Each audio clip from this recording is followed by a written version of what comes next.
はい、こんにちは、マレです。今回は3月のやばい時期に北海道の大雪を縦走しようとしてテントが飛ばされて凍傷になるという事件があったのをご存知でしょうか。まだ見てないという方はまずこちらの動画を先に見てみてください。で、本題ですが、カメラがなんと見つかりました。で、テントと一緒に飛ばされていた DJI のアクションカメラと財布とかスマホとかいろいろ入ってたちっちゃいポーチを山で見つけて警察まで届けてくれた方がいまして、届けてくださった方本当にありがとうございます。もうね、絶対見つからないと思っていたので本当に良かったです。で、今回なくしたカメラが2台あって、で見つかったアクションカメラと360度カメラなんですけど、360度カメラの方で今回は撮影を8割ぐらいしていたので全部の映像ではないんですけど、どんな感じだったのかというか、私がね実際に登っていたこの3日間の山の様子とか雰囲気がちょっと分かればいいなと思って、今回それ残ってるのアクションカメラの動画を映像にさせていただきましたので、ではどうぞ。今回計画していたルートはこちら、旭岳から十勝岳までの約60キロ。夏だと3日か4日で行けるルートですが、冬季などで天候悪化で動けない日を想定して、だいたい7日から10日間くらいかけてスキーを履いて歩く予定でした。前年度の4月重走では雪が全くなかったので、スキーで歩くために3月に行くことを決めました。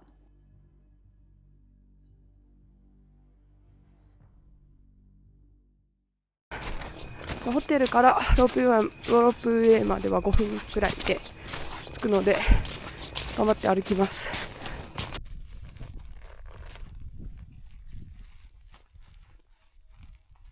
朝10時くらいの便で上に到着。ここからスキーを履いて旭岳山頂を目指します。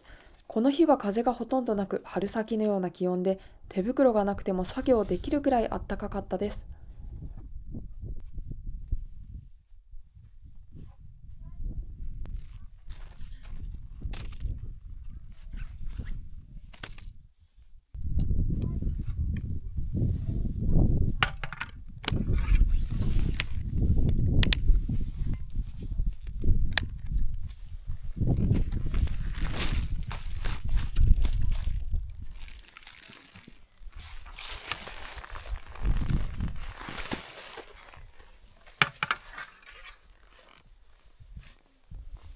荷物は1週間以上の食料が入っているので22、3キロの重さです。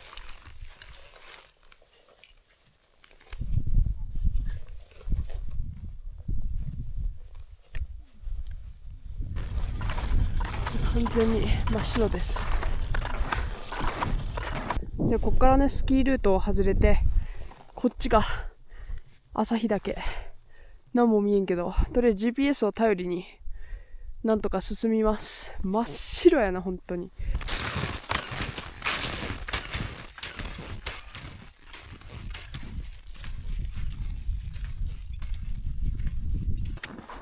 ほんと視界とさ、この足元の雪の景色が全部混ざって、ほんと視界いっぱい真っ白で感覚おかしくなる。これ足跡がね見えると、あ、ここ地面だなってわかるけど、前見たら真っ白すぎてやばい。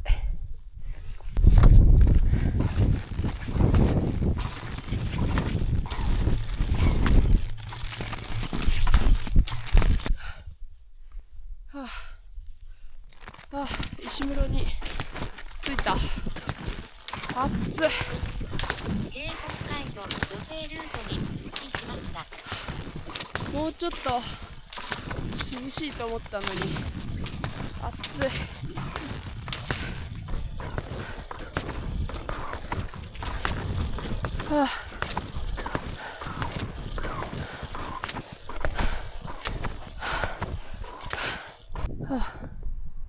山の上からすごい風の音がする。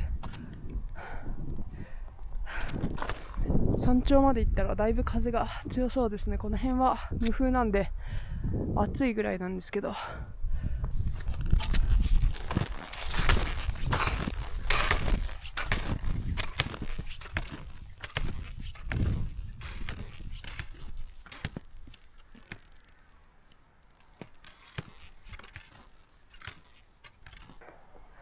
風の音じゃない。なんか、あれ、湯気っていうの、ガスっていうの、なんか吹き出してる音だ。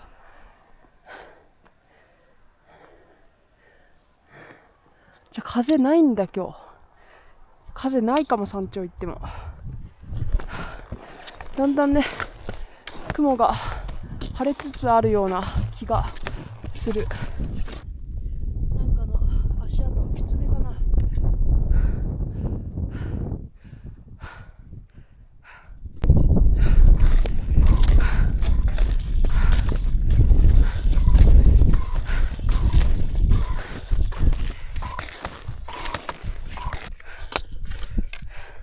やばすぎ。真っ白であんま下が分かんないから、ストックついたら左がなかった。やば、うわ、びっくりした。うわ、心臓止まるかと思った。やば、ちょっと気をつけないと本当に危ないな。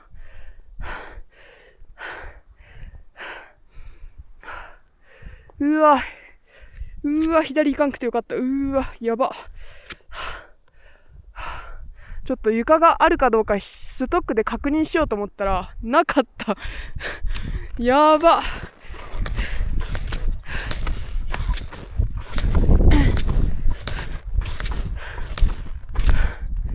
そう、ここ今見えてるけど、やば。しかも雪庇乗ってたんやん多分。ほら、あそこのギリギリに跡ついてるけど、やば、怖すぎ。うわ、すごい綺麗すぎ。心臓止まるかと思った。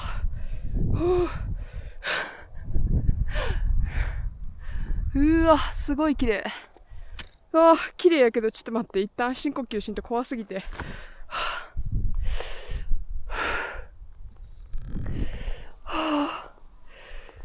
怖っ。うわ、もう滑っちゃいたい。一回滑っちゃダメかな、ここ。うわやばすぎる。ホワイトアウトはこれが怖いよね。怖落ちるとこやった。怖すぎ。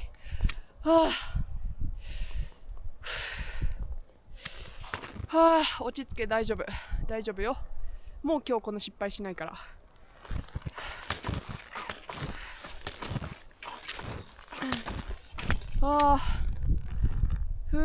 よし、行こう。怖かった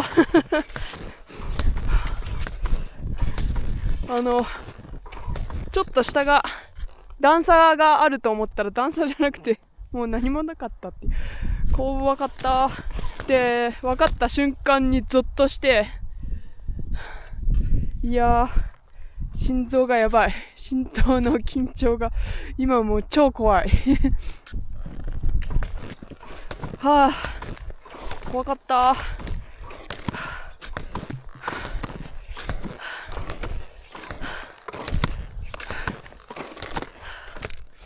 いやー、よかった。ストックで確認して、よし、よいしょとか言って降りようかなって一瞬思ったけど、いや、危ないから確認した方がいいなと思ってね、ストックをついたらなかったっていうね。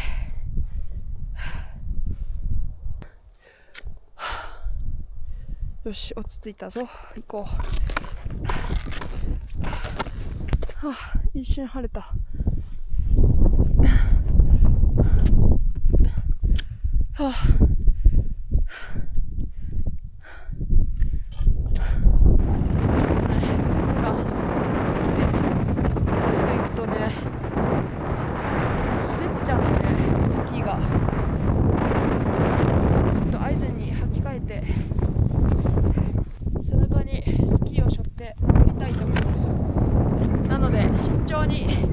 無理せず、ちょっと怖いなって思ったらね、背負っていこうと思います。よ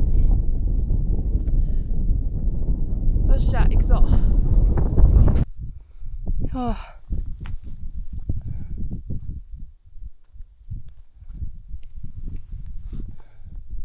もう滑っちゃいたいな、あの辺からどっか。晴れてきた。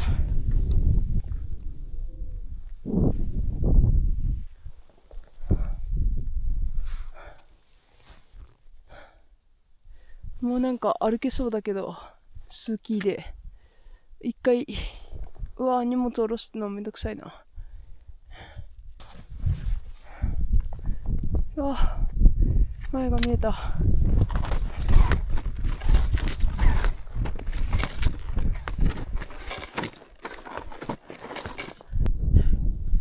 装着できたところで登っていきます。ていうか後ろから人来てるけどさ、やっぱスキー背負ってるね。そうだよね。怖いよね、このツルツル。では行きましょう。よ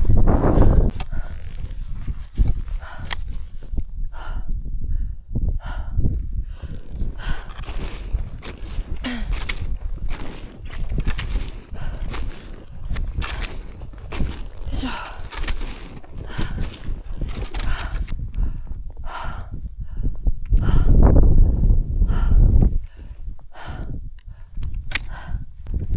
山頂着いたと思ったら違った。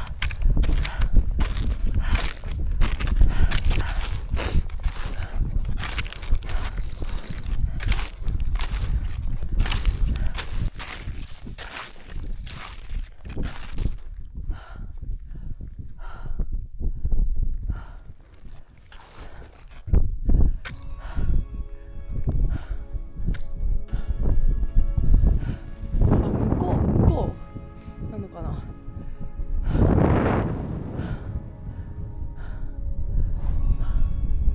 もう降りたらテント張った方がいいかもしれない。あっちか、上か。てか結構岩が出てて滑って帰れるんかなこれ。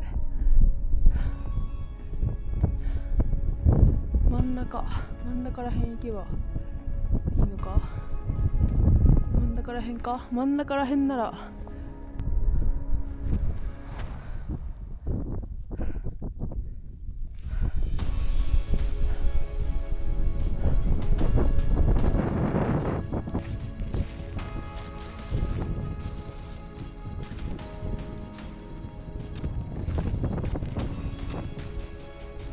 ここから旭岳の下まで降りるのでスキーに履き替えます。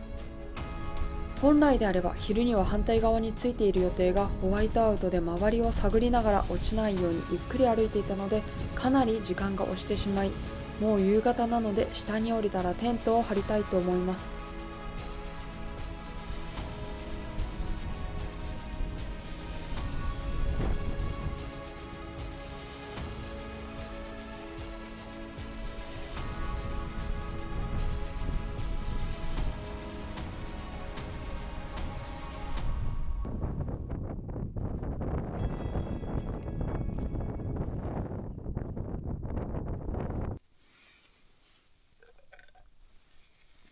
もう暗くなりそうだったので旭岳のすぐ下のテント場で今日は終わり。雪がいっぱいだったら雪道を掘ろうと思ったけど下はバリバリで雪も薄くて掘るのは無理そうなので諦めてテントを張りました。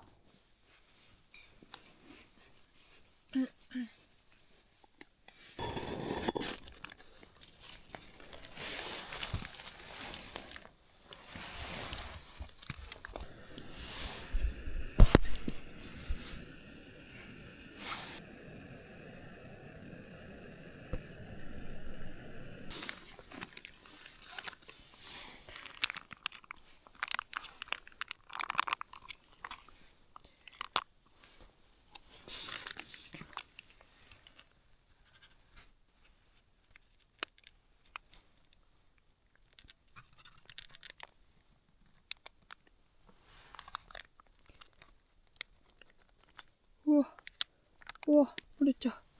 ちょっと待って。ちょっと待って。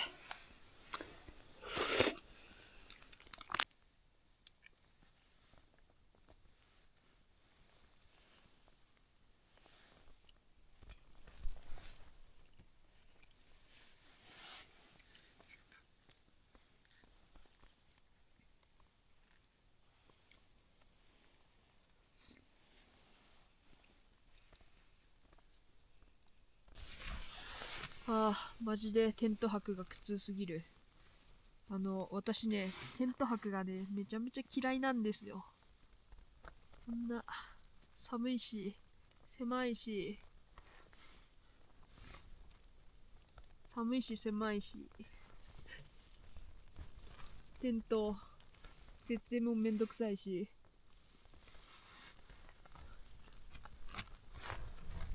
テントの中ぐちゃぐちゃだし小屋がないからしゃあなしテントで寝てるんやけど、本当にこれがさ、山は楽しいけどこのテント泊がマジでめんどくさいというか、もう寒いし狭いしいやいやテント泊するとうわ帰りたーってなる、議会に帰りたいってなる。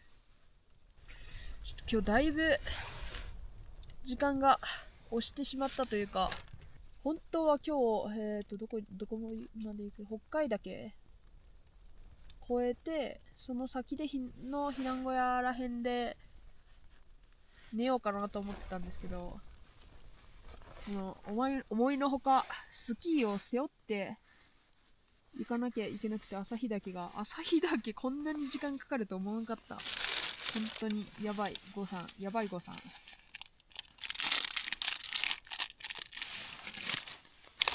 もうちょっとなんか食べた方がいいかな。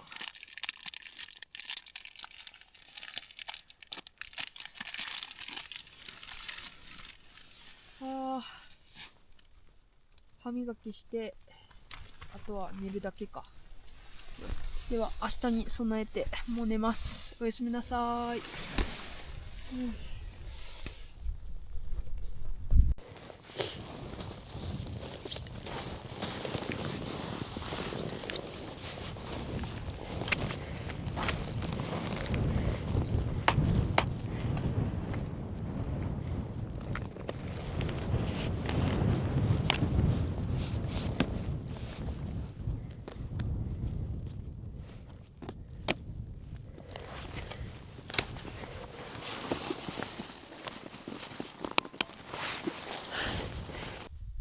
はい、それではスタートしていきます。で、気温は意外とあったかい気がするって感じです。マイナス4、5ぐらいな気がする。ということで、今日は中別岳越えれたらいいなっていう感じで進んでいきます。でね、今日もまた朝はホワイトアウトです。で、風が強すぎてテント畳むのにめっちゃ時間かかって、今はね5時15分です。ではスタートします。今の現在地はここで、今日の目的地はこっちの白雲岳の避難小屋。風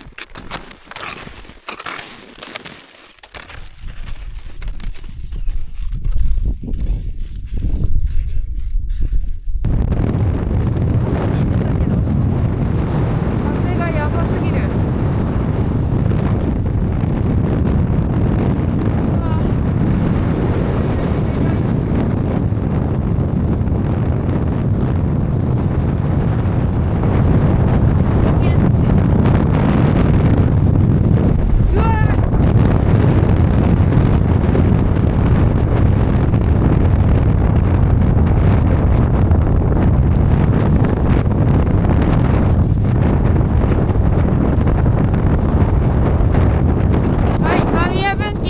しました。ここから北海岳の方に向かいます。風は強いです。ホワイトアウトです。行ってきます。結構ね GPS を確認しながら進まないといけないんで時間がかかってて大変だ真っ白。ホワイトアウトで進む方向やどこを歩いているか、危険箇所はないか地図で確認しながら進むので、ペースはかなりゆっくりです。はい、今日は結構順調に進んでます。目の前に北海岳が見えてきました。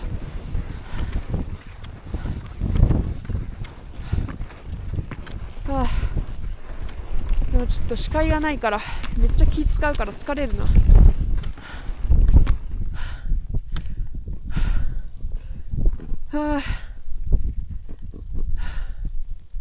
行動食を何か取らないといけない。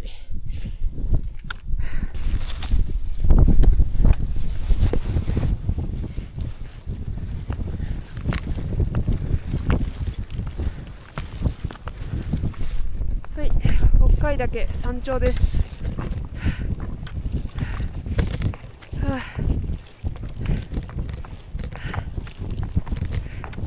なんか見覚えがあるような。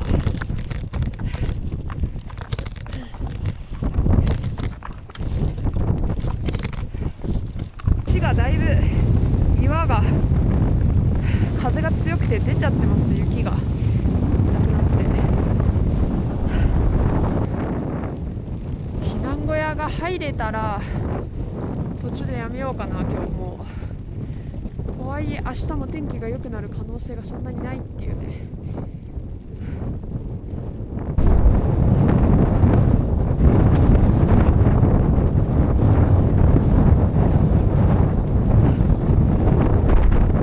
ホワイトアウトのせいで道が全然わかんない。このさ、目の前がさ斜面なのかどうかもわかんないぐらい真っ白で、も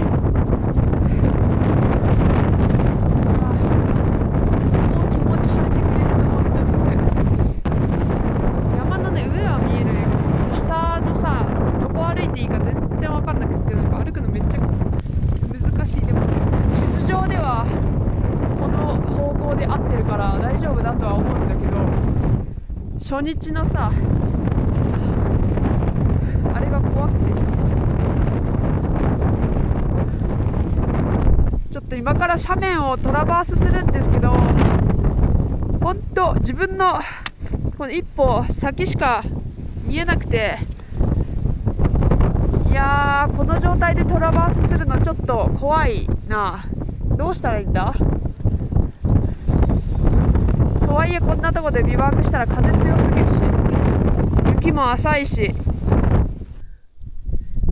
なんかもう脳内ではめっちゃ急なところを通るみたいな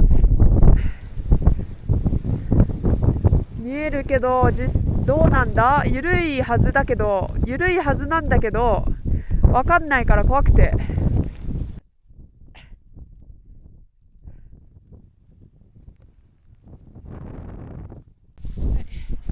ちょっと休憩しようと思います。この岩の陰に隠れてちょっとだけ風よけになるんで、ないよりはマシでしょうっていう。ちょっと補給とかをしないと動けないし、どっちしろ。今から渡るのはこの傾斜。実際はすごく緩いけど全く前が見えていないので、傾斜の強い上の方しか確認できず、急な斜面がそのまま続いているように見えてしまってかなり怖いです。あとこの青線より左は崖なので近くを通らないようにしないといけません。とはいえ地図を見れば地形が想像できるので地図を信じて進みます。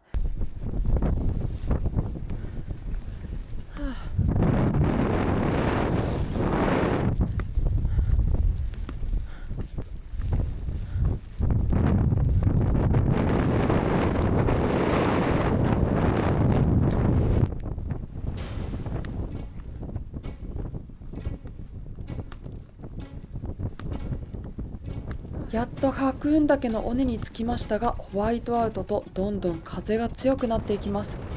視界が悪い中、谷へ滑って降りるのは危険なので、スキーは担いでアイゼンに履き替えて降りることにしますが、風が強すぎて時間がかなりかかってしまいます。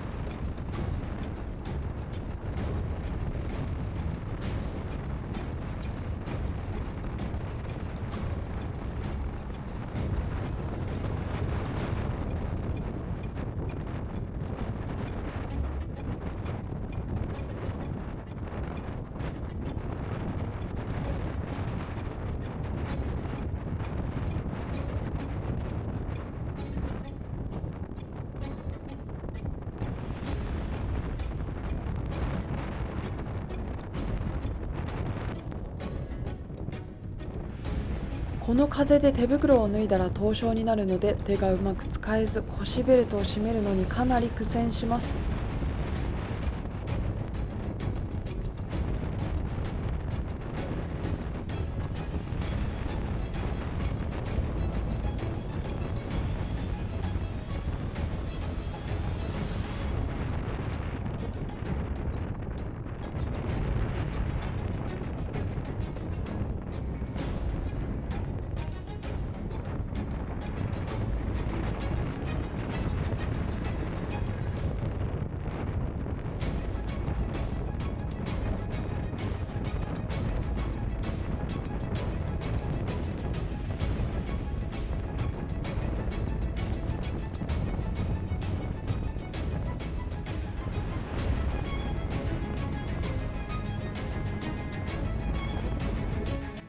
こでスマホのバッテリーが切れ、ポーチの端っこが少し開いていたせいで充電部分が濡れて、スマホの充電がしばらくできない状態に、とりあえず登ってきた方向と反対に進もうと谷へ歩いて降りたのですが、爆風のホワイトアウトの中、荷物を付け替えていたので方向感覚がおかしくなっていました。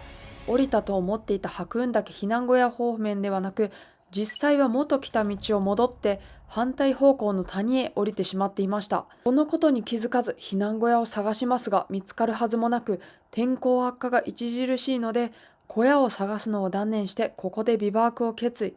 下に穴を掘ってテントを入れることにしました。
ということでいかがだったでしょうか。結構なね爆風で、もう本当に風が強いところは360度カメラをストックにつけて手持ちじゃないようにして撮影していたので、ちょっともっとねやばいシーンとかもいろいろあったんですけども、それはいろいろ話して説明している動画があるので、そちらでまたね、今年も大雪本当はトライしたい気持ちですが、毎年毎年同じ山に登っているのもちょっと面白くないので、いろんな雪山で修行してから、機会があればまた挑戦したいなと思っています。で、最後にお知らせで、なんとこのソロ登山の教科書の造版が決定しました。皆さん購入していただいてありがとうございます。でまだね、買ってないよっていう方はぜひこのソロ登山の教科書っていう登山の基本的なね知識を紹介している本になりますので、ぜひ見てみてください。でもうあと数時間で2025年も終わりです。